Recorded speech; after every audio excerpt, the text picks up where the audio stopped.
i täten. Och fick en riktig tryckare utan nummer 6 Tobias Svenderod ifrån Allbygden.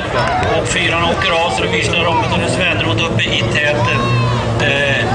Nummer 6 Tobias Svenderod upp i täten. Och det är nummer 4 som sagt Fredrik Eriksson. Andra platsen. Nummer 2 Mikael Hägg.